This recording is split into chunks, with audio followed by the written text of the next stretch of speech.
Do you like monsters? Do you like Dungeons and Dragons? Do you like monsters and dungeons and dragons? Then do we have a show for you. Kill Every Monster is a bi-weekly DM deep dive into every monster in the manual. The first part is a discussion about creature mechanics and lore, and the second half is a one-shot AP where the guest takes on the role of the monster. Each episode of Kill Every Monster is a contained story, so you never have to worry about being caught up or listening out of order. Pick any monster you like and jump right in. For our Goblin episode, Michael Loving joined us and unleashed a dozen of his basketball-headed children upon a dwarven brewmaster. Our goal here is to steal some booze. Therefore, at this point, several kegs are just going to sprout legs and start running out of the room at maximum goblin speed, a whopping 30 feet. The second that Vivek saw that, he would immediately let go of Rumble and go to try to stop the barrels from leaving. Which means we're going into initiative. Aram, cut around this, because this is going to be a couple of minutes. To find out more about the show and where you can listen, head on over to killeverymonster.com. And we'll see you next time for Kill Every Monster.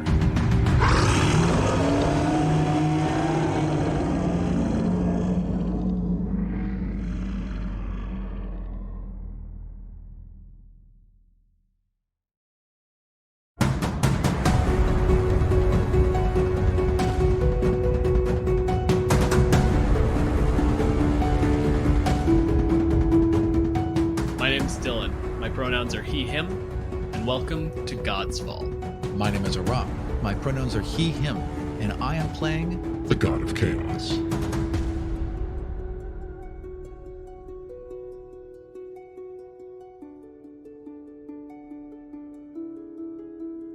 When we last left, you were floating through space on a little excised chunk of the demon web pits, your realm from the abyss. You were being pulled by this thread of chaos, this little link to another god, another deity, basically dragging that fundamental connection, the fact that at your nature, you are the same.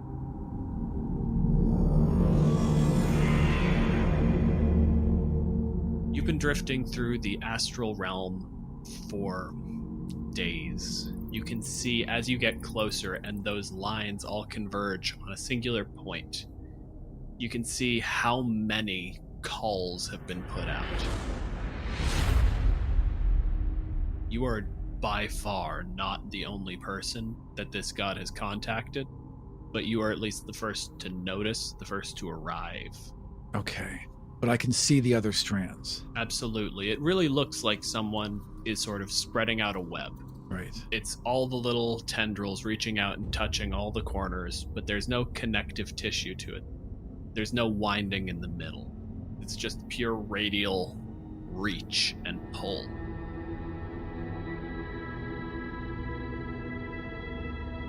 Interesting. But as we get closer to the center then, those lines would converge, right? You pass into this area. It's a strange world. Essentially, it looks like surrounding their sun, pulling into that convergence point. It's a strange structure. Back in Faerun, it's nice, it's flat. The world makes sense. This seems like a series of rocks. There are 10 planets orbiting this sun, and one of them is that focal point where everything's being dragged in. What is with me? Is like my entire world with me? Or is it just me right now? I think you've managed to excise basically like a small chunk. You probably have like some loose life that has coupled with you. Honestly, it could be enough that you could rebuild the entire realm from this. But at the same time, you didn't your palace did not come. Your every servant is not with you. I had to say goodbye to the garden. That's all right. It'll be a good project to build the rest of it. What flowers does this new world have? Yes, and I've also got this blade. I've got this this blade that I took from Mask, or that he kind of gave it to me, in a way. You took it from him. It's just a question of whether it was with his authorization, and that's quite frankly not relevant to you. We were handing it back and forth. Yeah, I was the last person to have it. It's like hot potato. Yeah, this is just how it worked out. These things happen. Also, I pushed him. Also, you pushed him off a cliff. But he deserved that because he stood close to a cliff and also you. That's how that works. Exactly. It's what they deserved. Right. You can't just hang from a cliff in front of me and expect me not to stomp on your fingers. It's who I am. So as you and your little shard of the pits draw ever closer to this meager little planet, this god of chaos who is just wildly reeling in the biggest fish across the galaxy. There are a couple of the lines where you can trace them, you can see who she's made contact with, and some of these are a bad idea. There's one to the mother of dragons. There's one to, he was a lich who managed to ascend to godhood. There was a whole thing with one of his lieutenants. It went bad. You don't remember his name?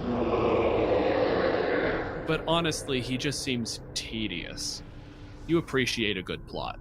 Machinations are great. But there's a certain point where, just leave some wiggle room. Let life take its course a little bit. Well, but before they get there, I'm gonna get there first. That's what you're. Yes. That's what you're saying. And is that part of that because of how I? It's basically you're the fish being reeled in. They're, same as all of them, but you grabbed onto that line and started pulling back. Some of them, it may just be they aren't interested, so they're not going towards it inherently. Some of it might not have noticed yet, but basically you're the first one to notice the invitation and you fucking took it. Ah, gotcha. So some of these connections are just two deities, but they may not even be aware that pathway has been opened yet. They're long enough that you can't see the end. Some of it is playing off of your knowledge of the planes and of the universe at large, where it's you know where this is going, you know who this is talking to. Got you. Some of them are going off far enough that you can't see the end. Some of them you absolutely can. Some of them are pathetic little weak gods that have just sprung up in response to the first clever monkey who threw up a prayer. Right. Some of them are, like I said, the contenders who are known across planes. But all of these gods are gods of chaos? Every single one of them.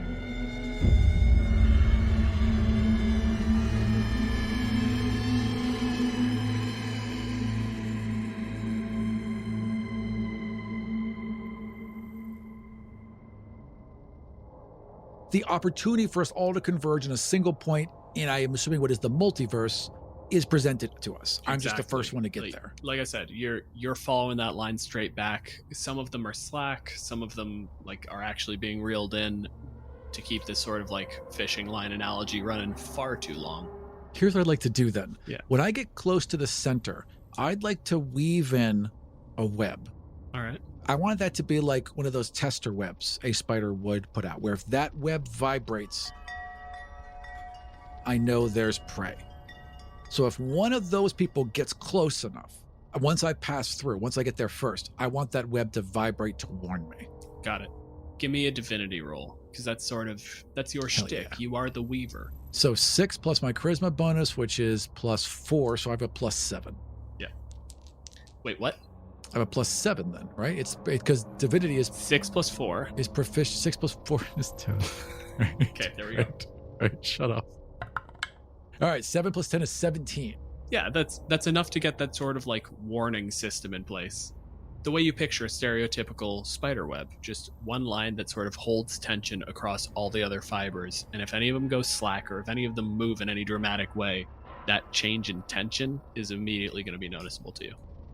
As you sort of draw in closer, entering into atmosphere, getting closer to the point where you can see that this focal point, it's so melodramatic and so stereotypical. It's at the top of some tower in the middle of some huge field. If you didn't know it was deific, you would have thrown this up to a standard issue wizard reaching beyond their station. But the thing that really calls your attention is that you can see moving across the skyline is a secondary building. There's this huge golden pyramid that seems to just be on a straight collision course with that tower. Assuming that it, can't slow down or anything. Maybe someone's flying in, it can't stop. You would assume if a pyramid was passing through the air that it would have some sort of guidance behind it, that someone was willing this to happen, right? You've been dragged across the multiverse, and you've seen some things that would imply that every now and then, pyramids go places. Could just be a pyramid that got launched into the air perfectly. It could happen. Wizards make bad choices. Will I get there before the pyramid does? You're pretty confident you could. Then I will do whatever I can to usher my arrival quicker. The thing connecting you is, like I said, that fundamental fiber of being, and it's just leaning into the chaos and letting that draw you closer. And you accelerate. As you get close enough to start just tapping that web and seeing what's going on, you can see a woman standing at 2 massive golden fists embedded with gems, a location just loaded down in power. The only way you could imagine getting this much of mass is the sacrifice of gods. Dozens of at least demigods over and over again in sacrifice to feed this sort of power. And you see this woman just reaching out.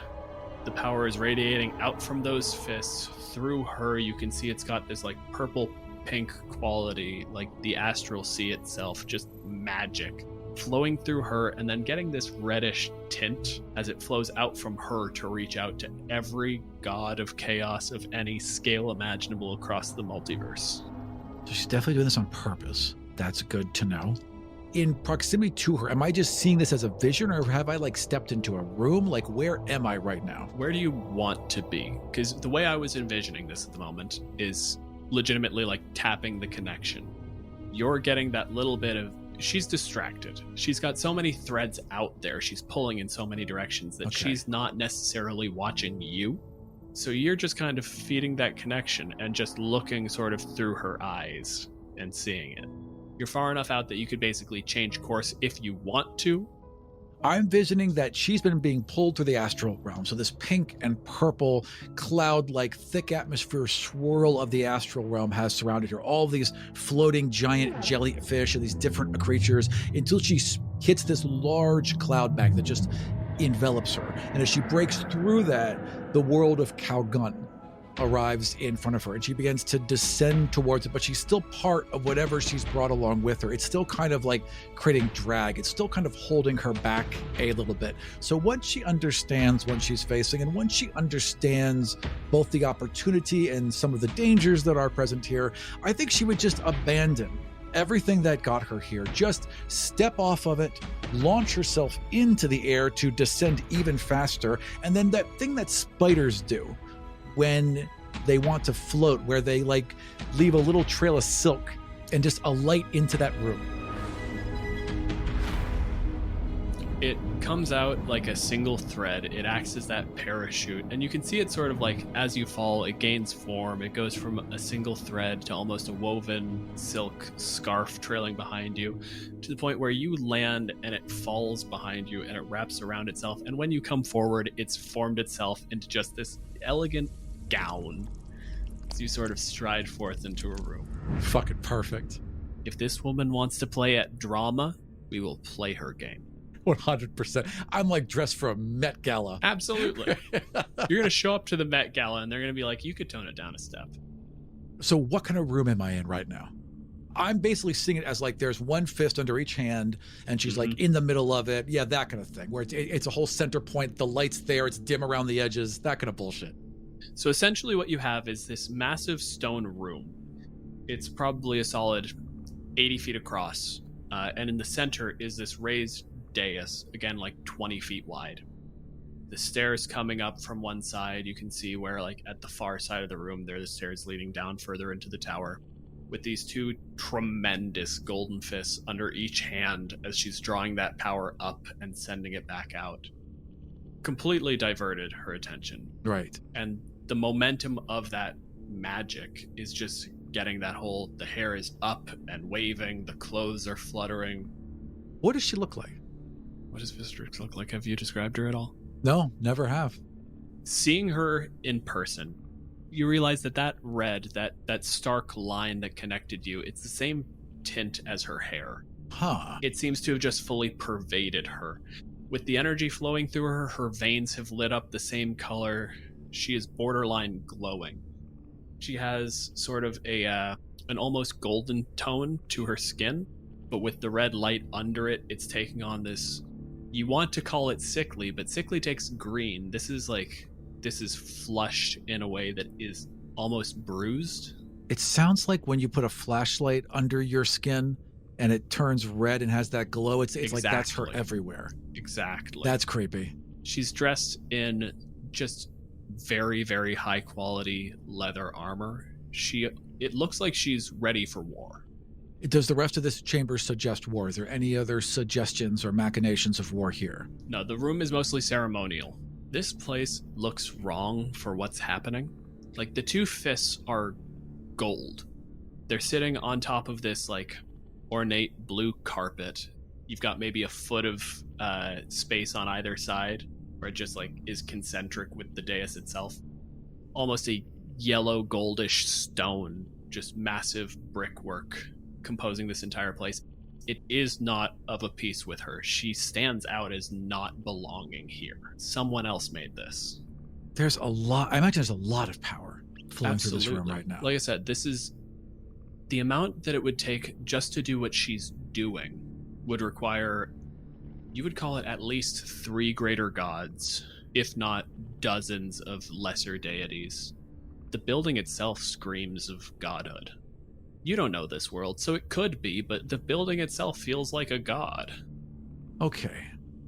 The first thing she'd want to know, the first thing I would want to know, playing her, the first thing Loth would want to know is how she can harness this power. The why is interesting, and she's a little confused about that because she doesn't quite understand, unless this is just purely an act of madness, why she would draw these people towards her. Clearly, there might be a larger planar, but she's not seeing it. She would like to figure out, though, how she could get it. But more importantly, if there are bad people coming, she needs to know a way to sever that connection. I suspect she might be able to figure it out with the knife, but she's going to have to figure out a way to cut that connection if they get too close.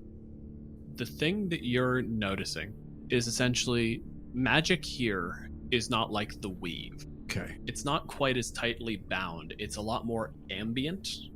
It's still working in threads. You still could imagine how every spell you've ever cast, you would put it together out of this network.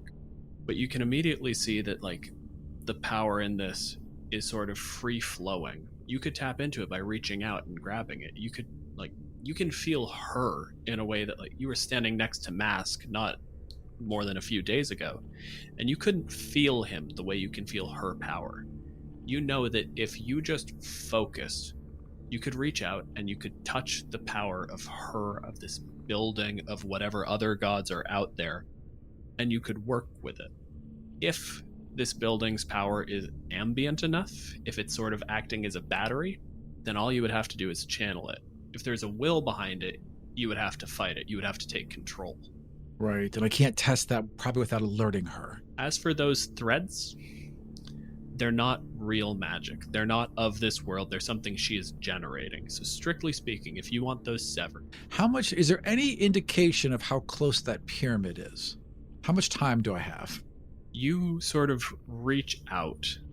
You feel echoes. You know this force. That is Tyr, that is Helm, that is someone with a big sword and an impenetrable suit of one of those pieces of shit.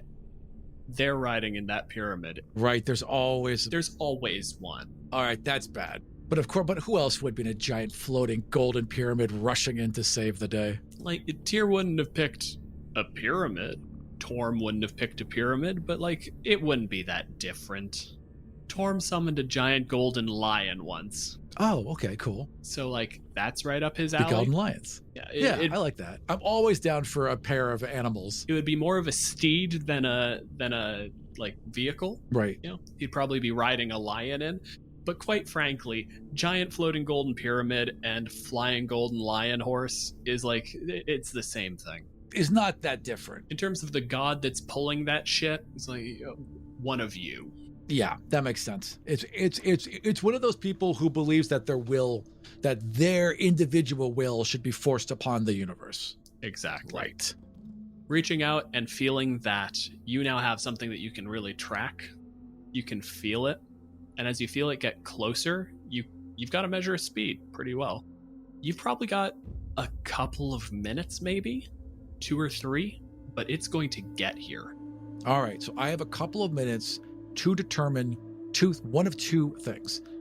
Either how to take this power for myself, or if this is an ally that I should align myself with against this force that's coming. Those are the two things I'd want to solve. How are you going to choose? Well, I'm going to, like she's been kind of drifting around, like looking at things, trying to figure things out, getting closer and closer. Just far enough on the side view that like you can start to see the silhouette of her face. Once I feel a little comfortable and I've kind of like centered myself, but I still don't want to go directly to her, she just leaned back, open her arms, her eyes flip back white, and just a river of spiders pour out from her and start crawling over everything, looking into every nook and just like hyper investigating everything around her.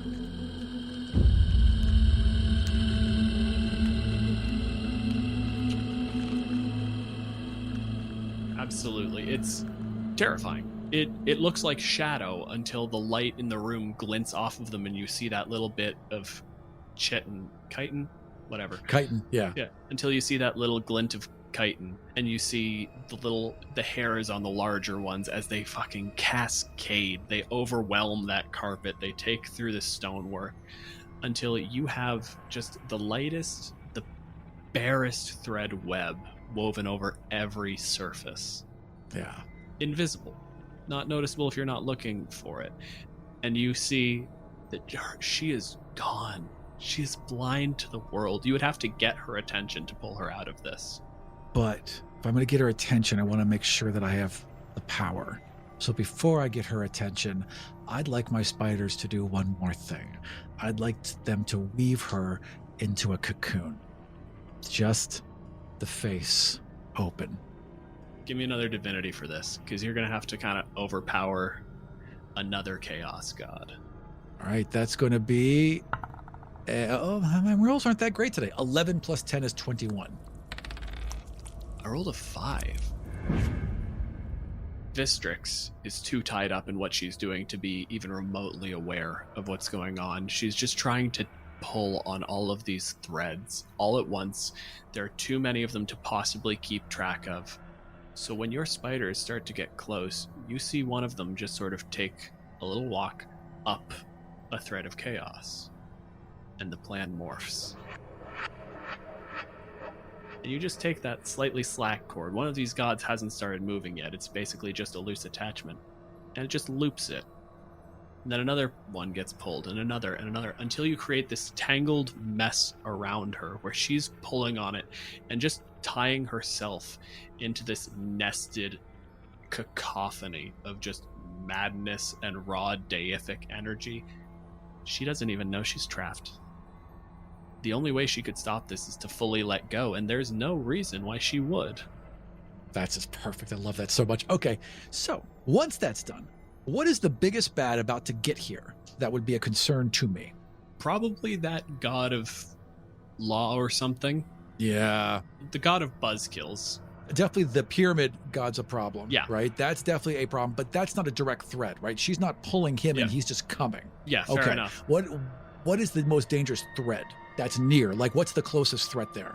Basically, right now, you're not too worried. The one you're worried about is the Lich. He's the one that's most likely to take interest in it, but at the same time, anyone you're concerned of in terms of power is strong enough that even if she focused and yanked, they could resist the pull. They would not come until they wanted to. Right. Then I'm going to wake her up. And I'm going to wake her up with my knowledge of that particular Lich. And I'm just going to just kind of touch that thread, attach my own knowledge to it, and then dragging that thread, just boop her right on the forehead. Just boom, right there. Okay, so what are you trying to pull off here? I'm basically trying to wake her the fuck up by taking something she's pulling on and then feeding my own thoughts and psychic energy into it, right? Okay, and just to kind of like jolt her with that to wake her up. You play basically the most jarring moment you can think of. A Lich Lord at the head of a massive army, just screaming orders, throwing fire and lightning everywhere, raining pure, unadulterated hate down on something that deserves every moment of it. And then there's this flash of steel and wings unfurling behind him. You see the arm go up, you see the sword pass through the arm, and at that point her eyes roll back and she's just jolted into awareness. Oh, and you're the first one here. I would have liked to prepare things a little bit more. She sort of reaches out and she feels the connections a little bit. She's like, there. You're so much ahead of everyone else. I would have liked to have... Don't worry. I've gone ahead and decorated myself. She sees what you've done to the room. It's like, good, please. Yes, make yourself at home. My home is yours. I want you to enjoy your time here. But speaking of enjoying time, there's someone coming. He's a bit of a party crasher, a dullard, a bore, really. He's created some problems for me over time. He's also very, very useful. We built this tower. You can see it's quite nice. It's very impressive. It's very nice. He would like to murder a god. The humans, they had a big city. It became really silliness. But he wants him dead, and he wants to use this to do it. Now I'm repurposing it for invitations. You received yours. Clearly it's working well. My plan is brilliant. And when he gets here, he'll try to stop me, because that's what he does. There's a difficulty in the power dynamic here. I don't know what it's like on your world. Maybe it's beautiful, maybe it's glorious. Probably get the same sort of problems I do. Maybe you enjoy yourself more. I really couldn't tell you. But any given god, fighting another god, it's a toss-up. You know, who wins the fight? Maybe I have a good day. Maybe you have a good day. Maybe you trip. Maybe I stab you in the throat. Who knows? But any two gods, you could team up. You could stab another god to death quite easily. I really can stab another god to death quite easily. So when a god arrives who would like to sort of put an end to my gathering, my party, before anyone else even arrives, your lich friend, he'll be here soon. Everything will be wonderful. Oh yes, it'll be quite fun when he arrives. So I'm here to stab the cop, am I? Yes, good. I can lend you some power. Oh, I'd like that. We can do this. Is that what this tower does? Allows you to lend power? No, that's... Is that not... Can you not do this? That tether between the two of you thrums. It's initially just warmth, and then you feel your power over again. Just chaos flows into you, and it just emphasizes everything.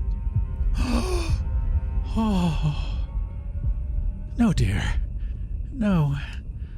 We cannot do that. I imagine the first time you're in a bridge, that must feel amazing. No, and you've been through this before. Like, you were, right. You know, you were a god of the elves. You were cast out for trying to betray and murder your husband. Also a cop. Right, fuck him. You were a demon for a while, and then you had to re-seize your divinity, and then you weren't a god, and then you were a god, and then you weren't a god.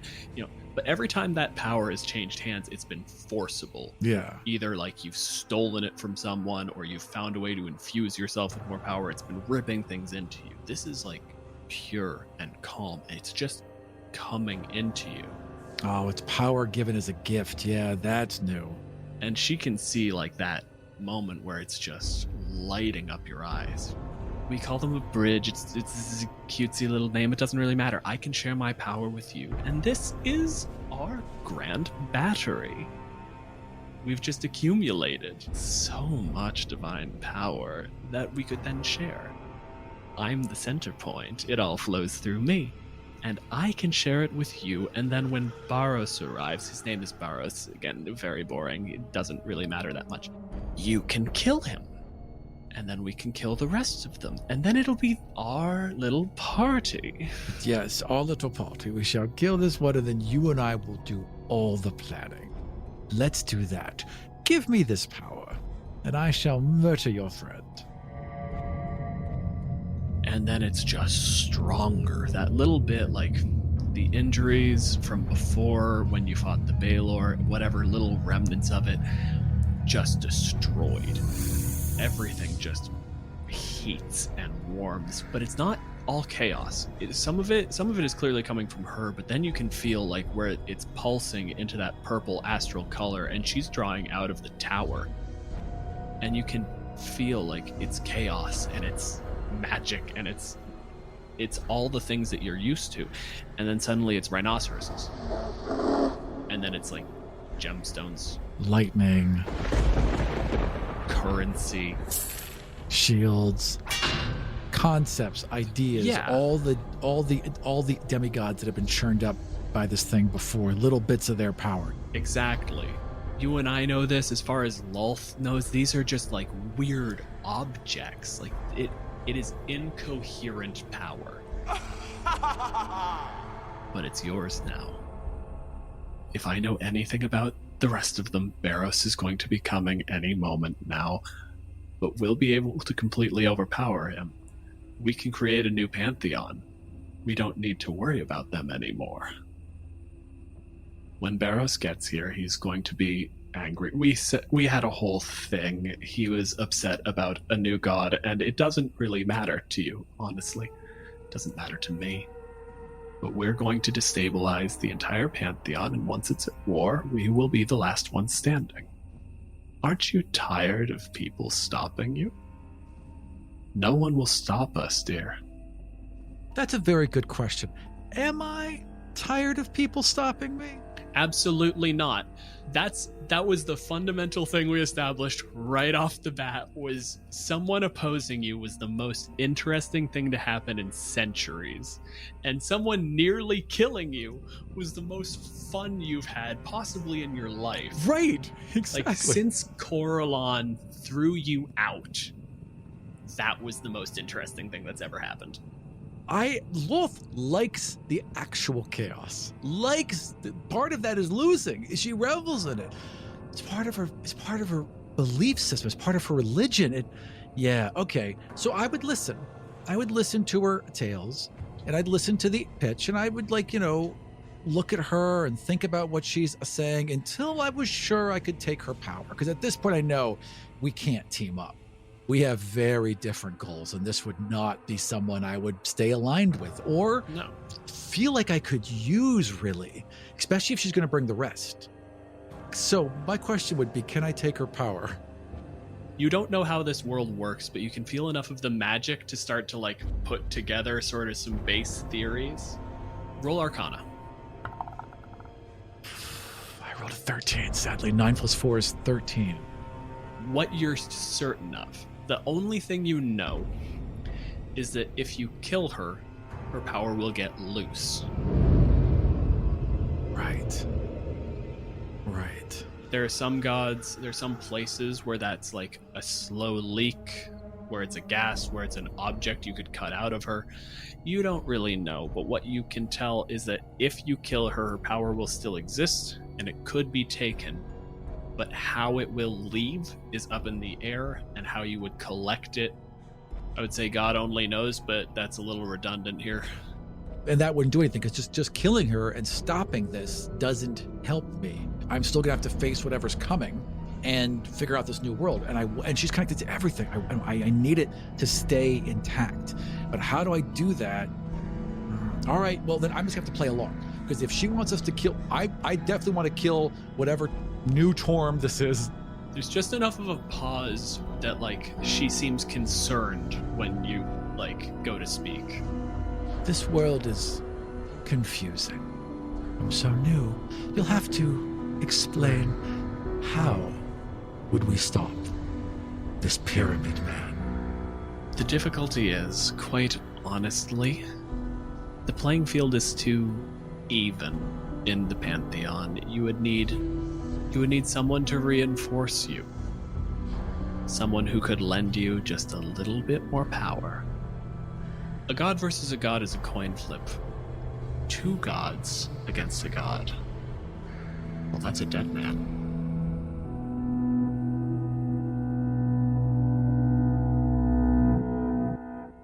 Oh, and it being given as a gift must just feel so much different than all the people I've stepped on to get where I am. Who deserved it? Every one of them. Every one of them. In fact, they enjoyed it.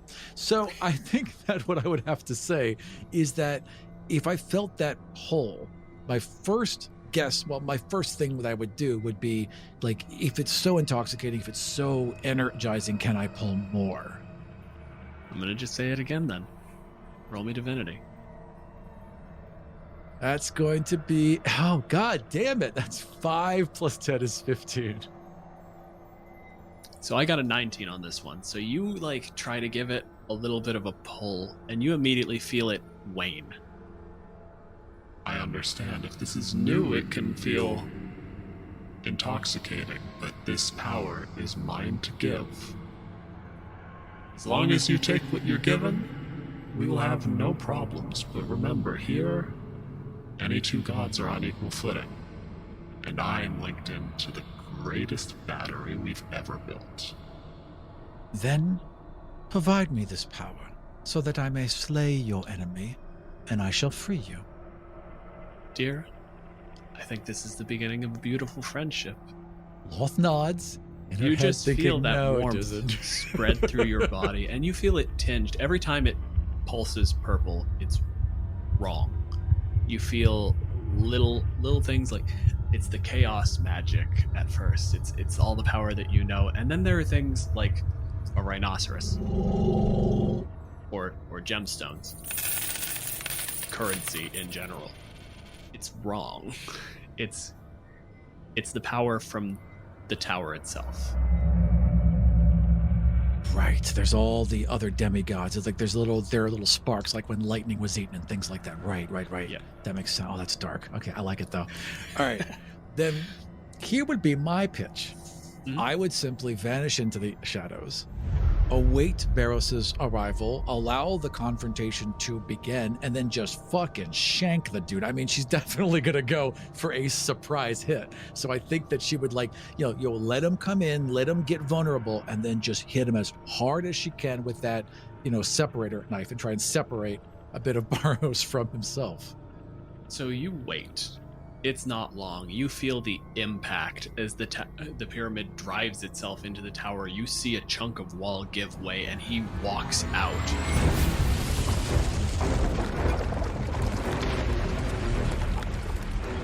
Jesus. If you did not know better, you would say he was down the hallway, expecting it to continue, and he just started walking before the collision, and when the collision happened and the doorway was open into the right room, he just took the next step.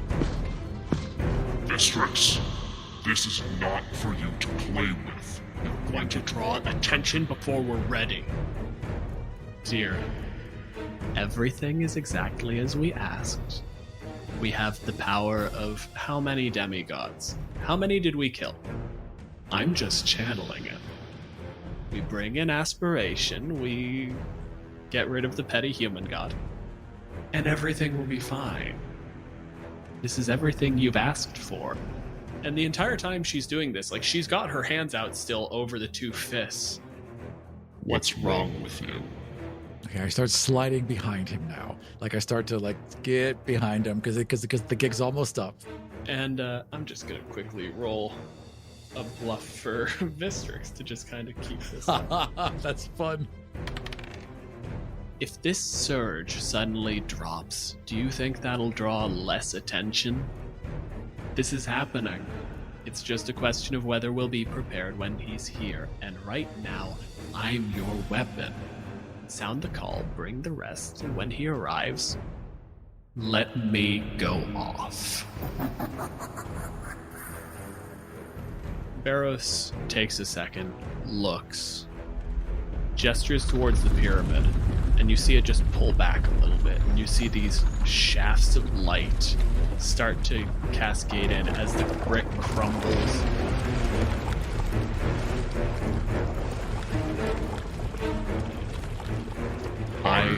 contact Sephor, and he will alert the rest of them. And he starts reaching out his hand towards the sun. Take it off. Take his hand clean off at the wrist. Make sure he cannot do that. I'm going to say that, one, you've got the drop on this guy, and you've been watching him for a while. This is absolutely a surprise. Yeah.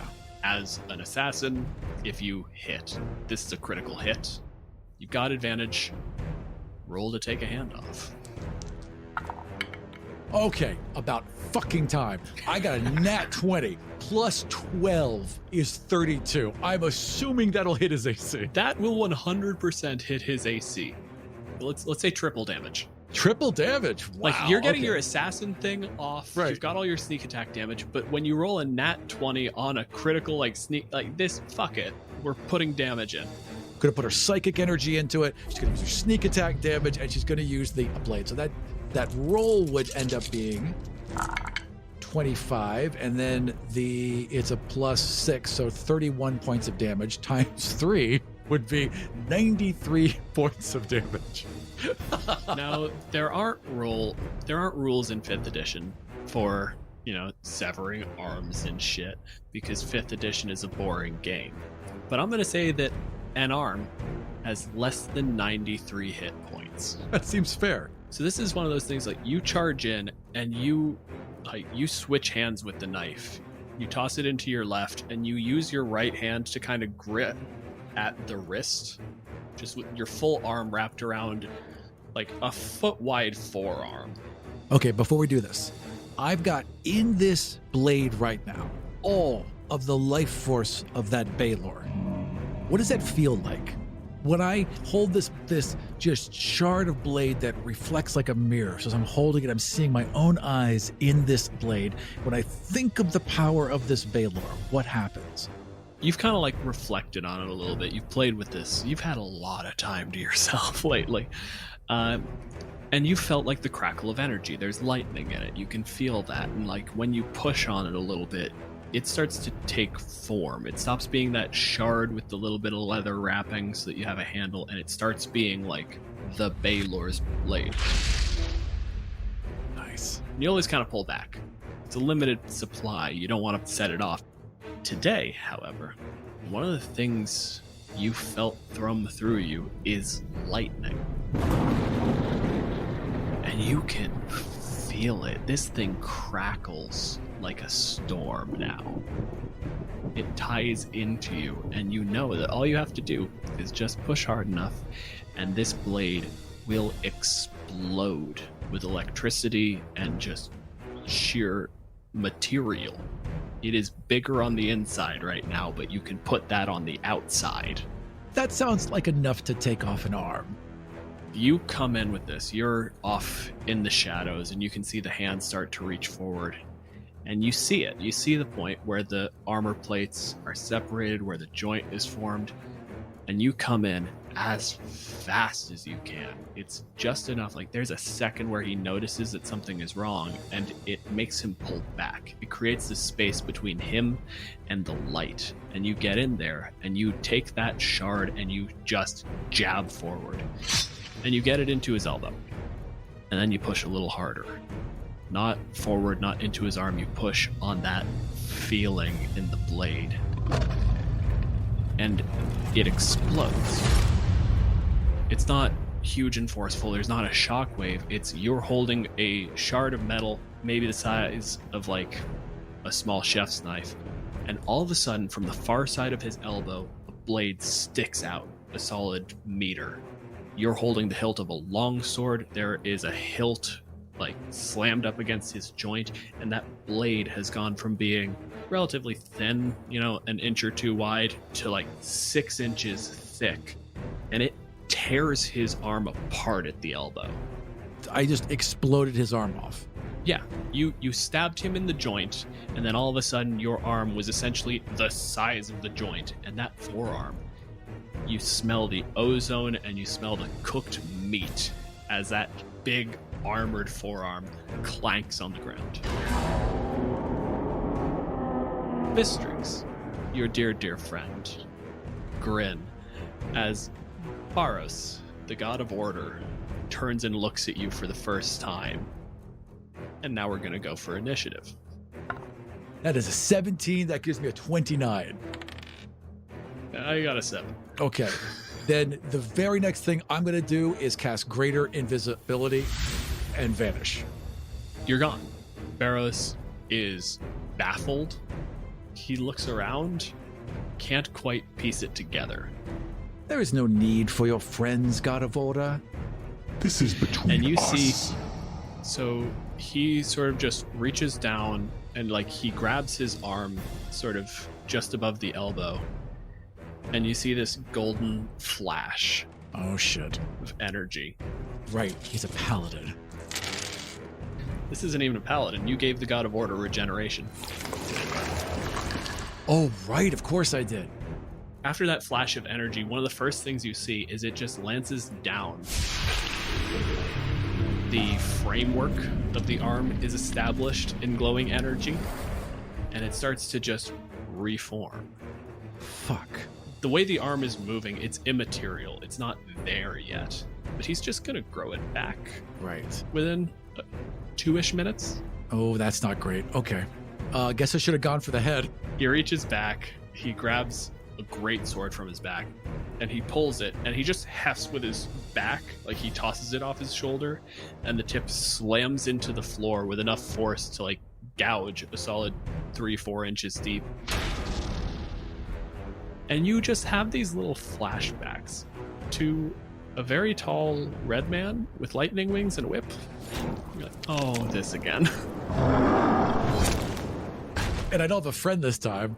It's just me. I technically have a friend. A friend. Speaking of which, this might be a good time to see exactly what kind of power I could pull from her and use against this guy. I mean, strictly speaking, this is just going to work like a perpetual bridge. She's just fully stabilized. Okay, if this guy is anything like him, then going toe-to-toe with him is suicide. Holding the character sheet for Barros, I will tell you, yeah, it is. Okay, he saw through the invisibility. I'm going to flood this whole tower in darkness. It's going to envelop all of us.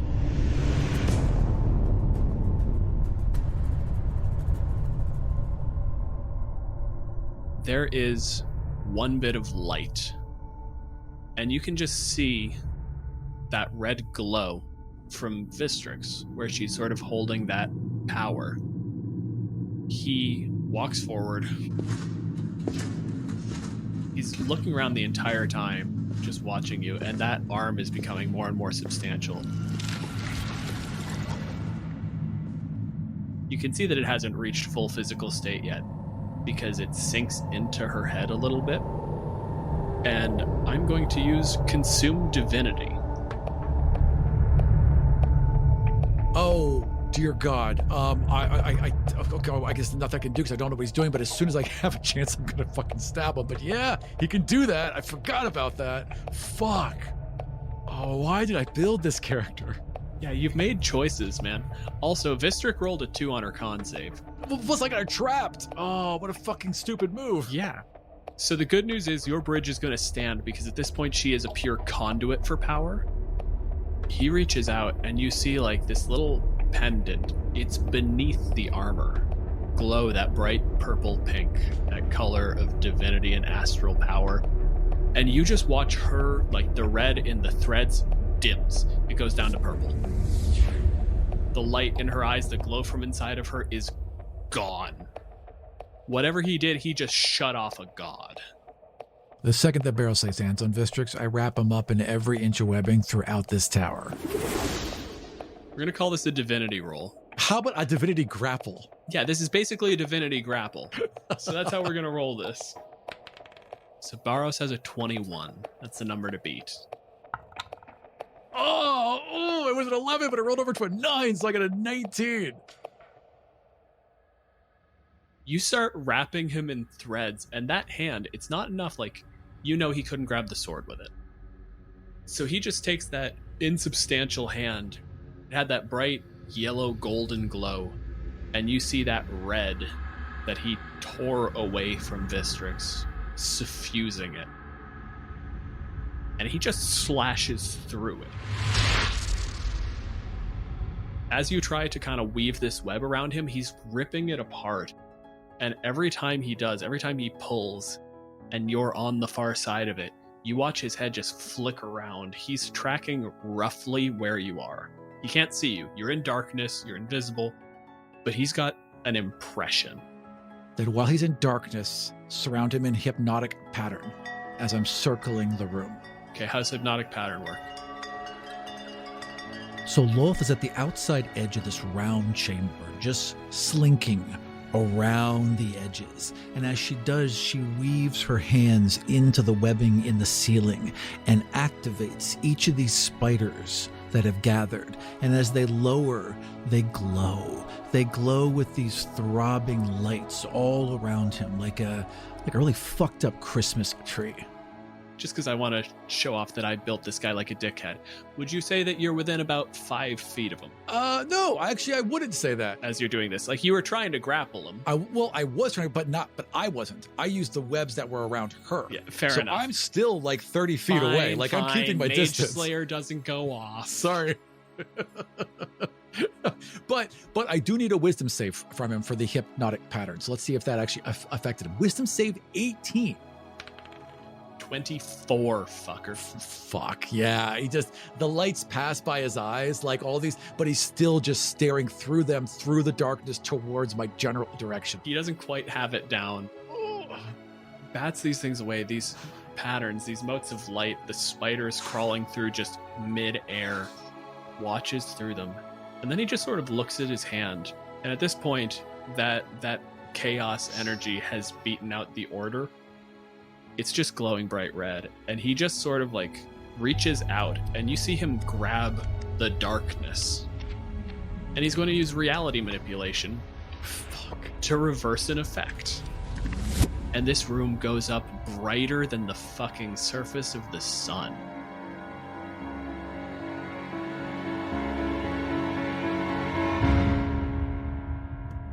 So now we're enveloped in light as opposed to being enveloped in darkness. And at this point, just bonus action, Vow of Enmity. He just looks around. I don't know what Vistrix has done. I don't know why you're here. But I promise you, I will make the Union your tomb. You don't have to worry about me, darling.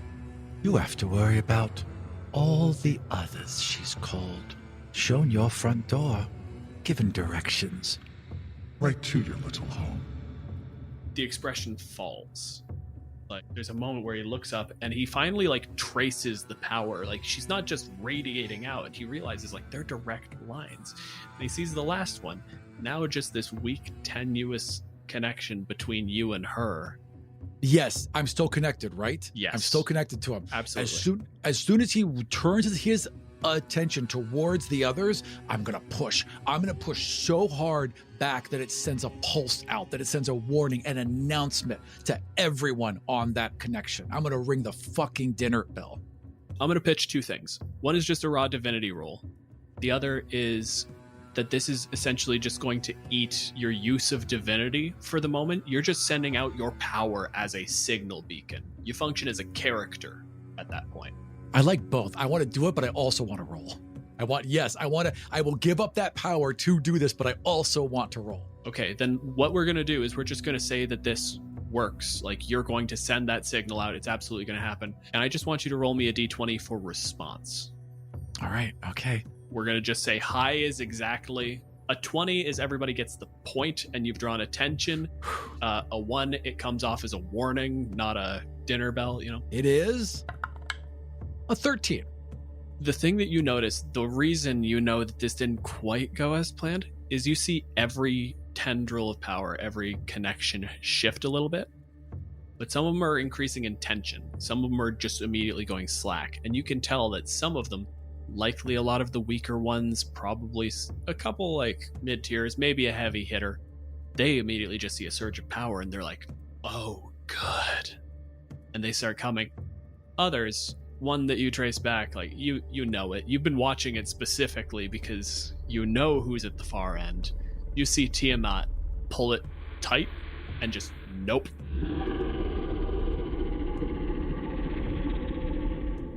Don't Don't know what that is. That's not my goddamn problem. That's fair. Shame. She's always fun at a party, but yeah. Yeah. But also, just no. Yeah, all right. Also, let's not deal with it. Yeah. Because this involved basically putting aside your divinity, I'm not going to call this an action. I'm going to leave you your turn. But you are in this brightly lit room, and you know that there are things coming. I would use whatever lingering power I had to show Barrows. This one is this god. I know this one. And just like going through all the information, just keeping him distracted. Do you have like a fascinate or something as a bard? I really did build her in a very specific way. I do have... Oh, you know what I have? I have detect thoughts. So while I'm doing this, while I'm just showing him information that I think he would like information about the gods that I know of, right? Yeah. While I'm feeding him that... You're using this as sort of a window. Exactly. I need to know what this guy is thinking. So I believe on a cast, you just get surface thoughts. You initially learn the surface thoughts of the creature, what is most on its mind in that moment. As an action, you can either shift your attention to another creature's thoughts or attempt to probe deeper into the same creature's mind. 3 things. One is a just huge sense of betrayal. It's not a deep cut. It's not like a heartfelt like, oh my god, I was relying on you. It's this hinged on you, and you failed me. Rage and hate. It's for you. There was the Aram incident. And then the last one is just every time a new image flashes through, it's not panicked, it's not afraid, it's not angry. It's a firm and resolute no. This world was unstable, and I will not let you do this. Do you want to do the push? Do you want to try for the wisdom save and see what else you can get out of them, or... Yes, and I'm looking for one thing. I'm looking for one very specific thing.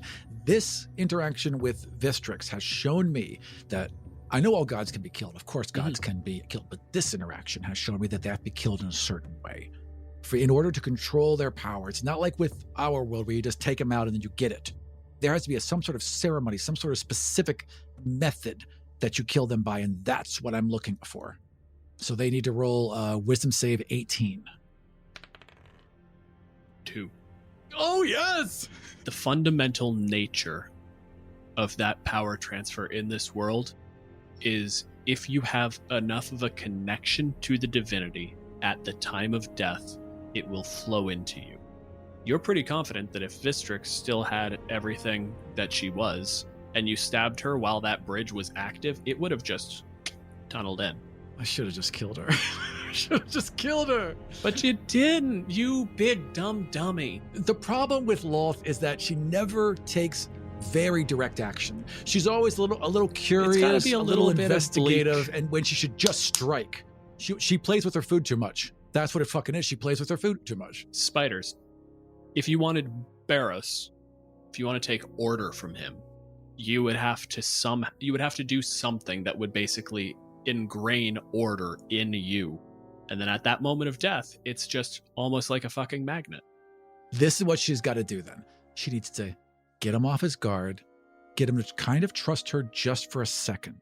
And then she has to cut all those strands. She has to get in close, cut every single strand to every other deity that's coming in, every other force, every other link out there. Cut them all, reestablishing order, returning order to not only this universe, but every single universe she was attached to. Every single disruption I'm going to end in one blow.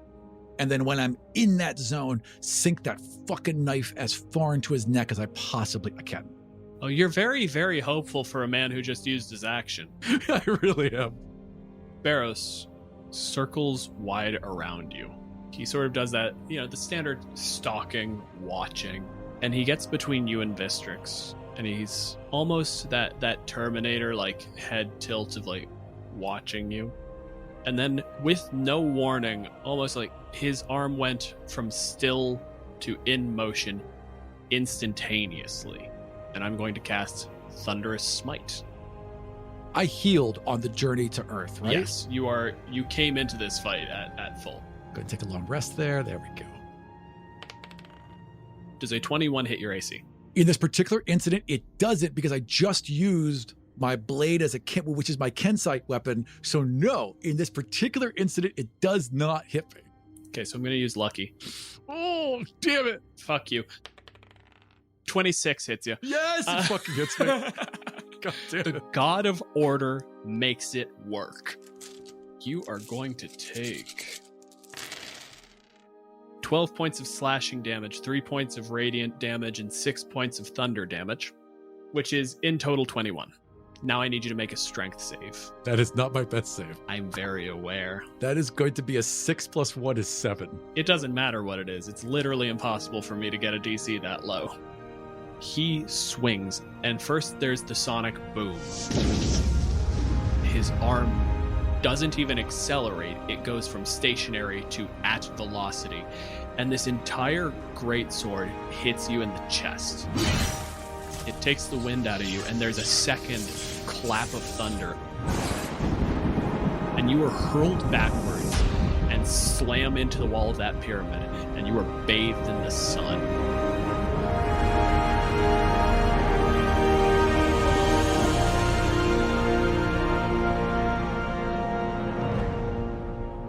Barrows kind of stalks forward, tosses the sword into the air like it's nothing, grabs it in a reverse grip, and he just goes to ram it through your chest. That is a 16 + 11 is a 27 to hit. That hits. And I'm going to burn a 5th level spell slot on a smite because I hate you. I'm going to say that it's straight up just through your chest. It's like it's definitely going to pierce her and plunge all the way in. Absolutely. The spiders swarm. So like from behind her and in front of her, they just swarm outwards, and like their bodies are just like being fucking shish kebabs all the way down, just adding slight changes. Just enough. It slows it. It still goes in. It still dives deep enough, and you still hear just like a quiet clink against the stone when it gets through your back. Pure, radiant, divine energy fries the spiders off the blade. You know what? Fuck this guy. As the spiders are falling away, burning, and this light is, emanating from my chest, and pain is searing through her, her eyes just go white, and her jaw unhinges as fangs crawl out the side. Her neck cracks. Her body seems to separate and pull around where the sword has pierced her until her chest expands and arms just start ripping out of her back and legs. Her whole like lower abdomen drops, and she rises to this 12-foot tall drider. And the very last thing she does in her transformation is the dagger slides from her hand as webbing wraps around it, and it just tinks off the ground as she's turned it into a whip.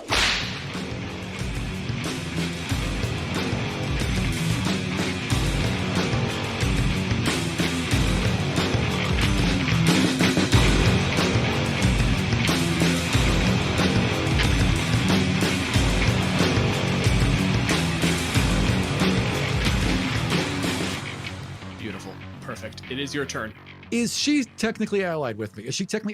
And is she also in melee? So you're across the room from him. Right, that's not going to help. So that means, like, if you could push him back, or even just, like, manipulate the terrain, like, if you could get back to her and force him into that situation, then absolutely, I'll give you your sneak attack. But at the moment, strictly speaking, you're not even in the room. You're pinned against a flying pyramid outside the room while a one-handed Barrows is reaching out over the gap. Then I'm going to use the webs to push her encased body towards the back of Barrows as I come back at him with my like whip chain now. So basically I'm just like having them both kind of meet in the center as I strike him with this whip knife. Give me a divinity roll to make that pull. Because that's a goddamn stretch, and you know it. I know it is. I know it's a stretch. 18 plus my divinity, which is 28. I rolled pretty well on that one. You just yank her. In story terms, she's thinking by bringing that power closer, she might be able to regain control of it. She's not quite sure what Barrows has done. She doesn't fully understand it, so she's trying to regain the power while she drives power into him, like kind of, sandwiching him. You yank that thing forward, and I want you to make your attack roll. Make it an advantage, and I'll tell you why later. First roll is 8 plus 12 is 20. Second roll is 17 plus 12 is 29. That's probably going to hit. Give me your total damage roll. Okay, so with all the bullshit, yep, it's going to be 48 points of damage total. Random. As a reaction, once per round, the God of Chaos can choose to randomize any event that occurred. Barros and Vistrix switch positions. Oh. And your dagger flies through the throat of the God of Chaos. At this point in time, you just feel this flare. It's not quite heat, it's not fire, it's radiant energy. And you look up, and someone watched you do it. Oh dear. Barros got out. Barros got attention, and you just killed a god in full view of Sephor. Oh, because we're in the sunlight. Oh, that's a problem. The good news is, there's an immediate pulse. And divine energy just rips through. You see his hand, basically, like, it re-solidifies as that sheer energy flows through him, but the red just cascades out. Oof. That consumption effect, he didn't truly steal her divinity. It was still hers, and the moment she died, it was just fucking set loose. Right. What happens to all the connections? At this point, you've created a tight enough knot that you think it's like it'll hold without her kind of holding it there.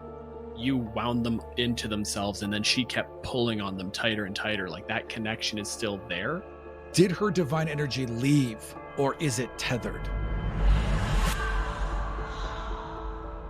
It's in the Union. Do you have a second attack of any sort? I do. I absolutely 100% do. I 100% have a second attack. And with that second attack, seeing that, or action or whatever, seeing that she has that I've killed her, sorry. Happens. They switched positions though, right? Yep. So she wasn't in the Union when I killed her then. Yeah, that's true. Barros is in the Union. Barros is in the Union. So if Vistrix isn't in the Union, and I just killed her with this knife that captures souls, that means that this God of Chaos is now in this knife. Sort of. There's a flaw. Her power is not in her. At the moment you killed her, Barros had it. Right. He doesn't keep it. He didn't actually properly steal it. He did the whole consume divinity thing. He basically was still on a tether to her, but he had it in his hand. Right. That does not mean you did not get divinity. Because there's a lot of stuff in Vistrix right now. And that dagger, you reach out and it feels almost exactly like it did when you killed the Baelor. It crackles with lightning.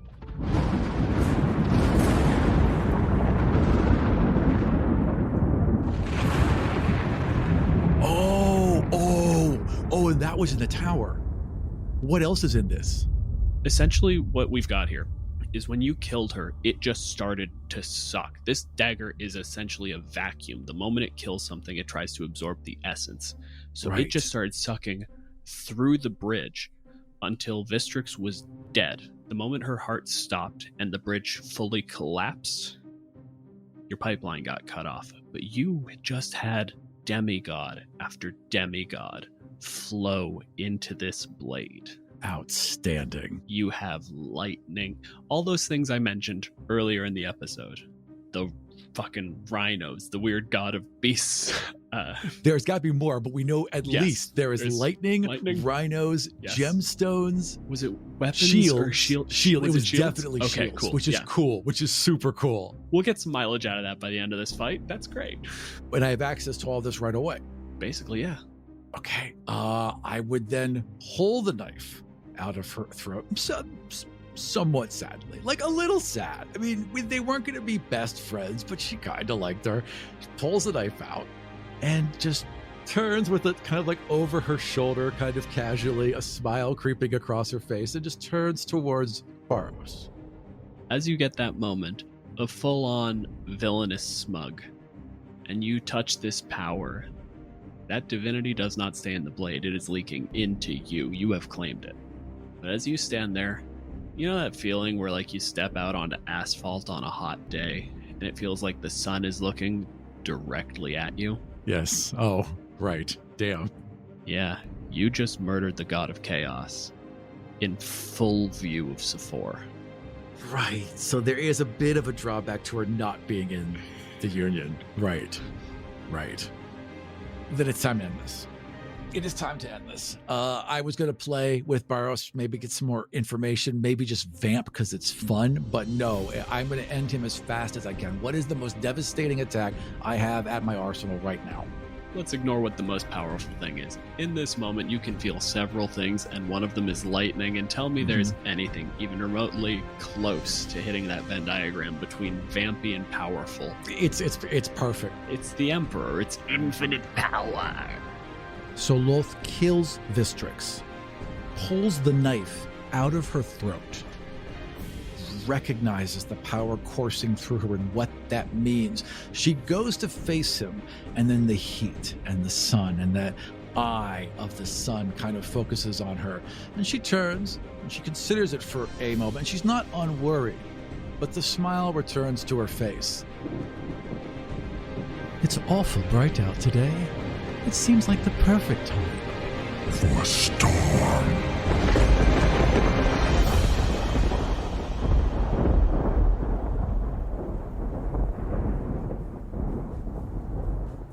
Thank you for joining us for Godsfall Season 6, Episode 11, Let Chaos Reign, Part 3. We are busy recording and editing new episodes of Godsfall and posting my DM's notes, behind-the-scenes videos, early releases for this show and others, maps, art, and so much more at patreon.com/Godsfall. For more information about Godsfall, visit godsfall.com, where you can find links to our website, our social media, and all the ways you can help support the show. And we'll see you next time in the world of the Five Kingdoms.